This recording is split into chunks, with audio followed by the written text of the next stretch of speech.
Bonjour et bienvenue sur Guerreplon pour cette nouvelle vidéo. Alors nous allons parler cette fois-ci de jeux de rôle et plus précisément de RunQuest, édité par Studio. Alors il y a le livre de base, il y a le guide de la meneuse, il y a l'édit de Gloranta, mais il y a aussi le livret de magie. Alors le livret de magie, vous allez vous rendre compte que c'est un accessoire qui va se révéler vite indispensable aux joueurs, puisqu'il réunit ici tous les sorts des 3 domaines de magie que sont la magie spirituelle, la magie runique et la sorcellerie, histoire de ne pas tomber en pleine sèche quand vous vous retrouvez autour de la table à devoir lancer un sort. Alors on va jeter un petit coup d'œil à Sauvetage Express, c'est un petit ouvrage donc ça ne sera pas très long, mais vous allez voir qu'il récèle énormément de bonnes choses et que vous allez vite le trouver indispensable. A tout de suite pour le Feuilletage Express. Voilà, on se retrouve devant RunQuest, le livre de magie, livret de magie. Pour voir, vous voyez que c'est un livrage qui n'est pas très épais, hein. Voilà, je vais pas vous dire de bêtises, donc 60 pages, voilà. Il réunit les 3 domaines, que ce soit la magie spirituelle, la magie runique et la sorcellerie, et nous allons découvrir un petit peu en quoi il consiste. Alors vous avez toujours ces jolies illustrations, moi j'aime beaucoup. J'aime beaucoup la DA de ce, franchement, de cet ouvrage, il est vraiment particulier. Voilà. Alors comment apprendre la magie spirituelle? Alors la magie spirituelle, c'est la magie la plus facile d'accès, dirons-nous, entre guillemets. C'est une magie commune, c'est-à-dire qu'il n'y a pas besoin d'avoir, pas en lien avec les runes, pas besoin d'avoir d'affinité runique pour ça. Chaque joueur possède un nombre de points de magie spirituelle égal à leur charisme, voilà, et quand il lance un sort, ils multiplient leur pouvoir x5 et c'est la chance qu'ils ont avec un dessin de réussir leur sort. Voilà, en gros, hein, je vous dis ça.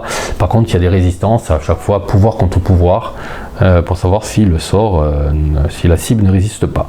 Là, vous avez tous les sorts avec leur coût en points. Par exemple, ici, confusion, ça coûte 2 points. Voilà. Et là, vous avez toute la liste de tous les sorts. Voilà. Détecter les morts vivants.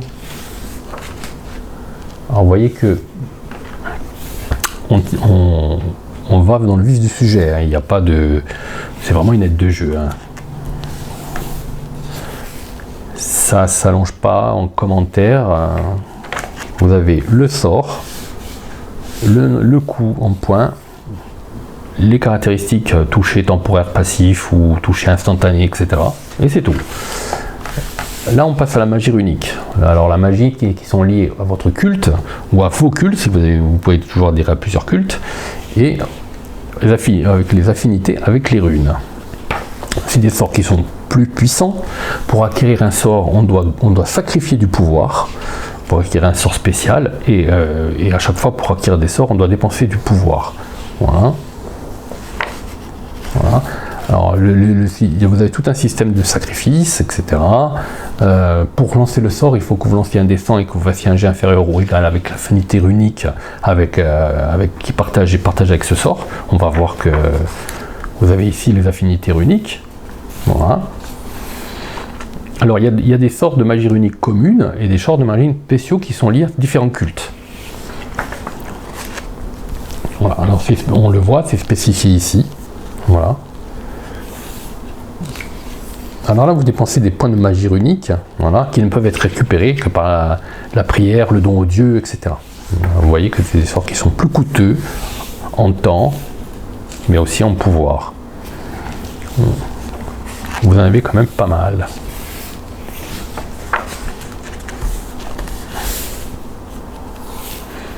Une crevasse.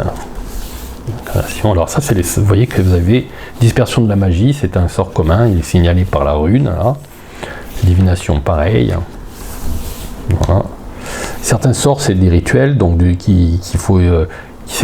faut procéder à un rituel, ça ne peut pas se faire comme ça. D'autres sont des sorts instantanés, c'est très variable. Hein. D'autres sont des enchantements, vous pouvez enchanter des armes. Vous pouvez faire des tas de choses différentes. Voilà.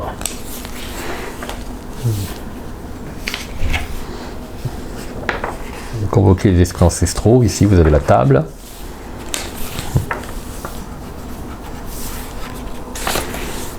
Voilà. Vous voyez que vous avez une longue liste de sorts peut être utile à tous les joueurs, quel que soit leur culte.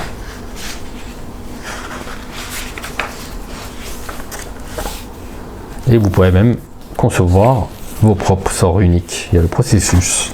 La sorcellerie, c'est un petit peu une magie unique, un petit peu, disons, inférieure, on dira. Alors vous avez différents types de sorcellerie, le malkionisme, l'éolianisme, l'encormaille, qui est le dieu de la connaissance, ou la sorcellerie lunare. Voilà. Pour apprendre des nouveaux sorts, vous voyez comme ça fonctionne. Voilà. Alors on paye généralement, voilà, ou on peut essayer d'étudier tout seul. Si on étudie tout seul, on doit faire des gestes sous l'intelligence, x3, voilà.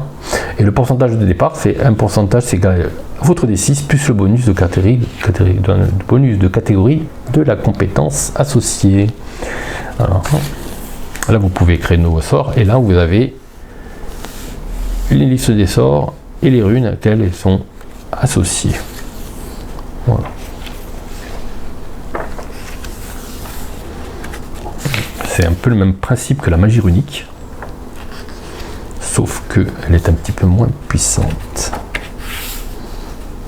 Disons que c'est un mélange entre la magie spirituelle et la magie runique. Voilà.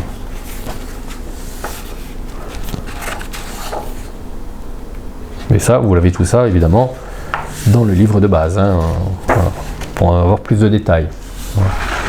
Et on finit encore par une superbe illustration. Voilà. Alors si vous avez apprécié cette vidéo, n'hésitez pas à la partager avec vos amis ou à la signaler par un petit pouce dessous ou si ce n'est pas encore déjà fait, vous abonner à la chaîne Claire et Plomb TV. À bientôt.